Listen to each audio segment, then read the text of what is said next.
زن جادوگر؟ اون اینجا چی کار میکنه؟ خب میبینم که جمعتون خوب جمعه. آلی جناب استفان نوجوا، اشراف و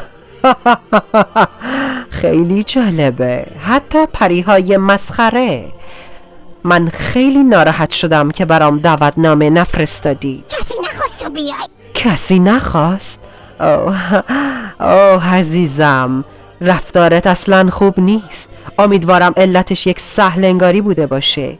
خب پس با این وضعیت بهتره که من برم. اوه شما دلخور که نشدید بانوی گرامی؟ نه اصلا بانوی بزرگ.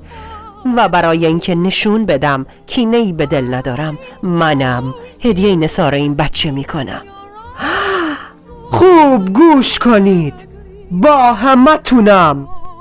البته که پرنسس یک پرنسس زیبا و باوقار میشه و همه اونایی که میشناسنش بهش احترام میذارن، اما در 16مین سال روز تولدش، قبل از اینکه خورشید غروب بکنه، انگشتشو به سوزن یک دوک میزنه و میمیره.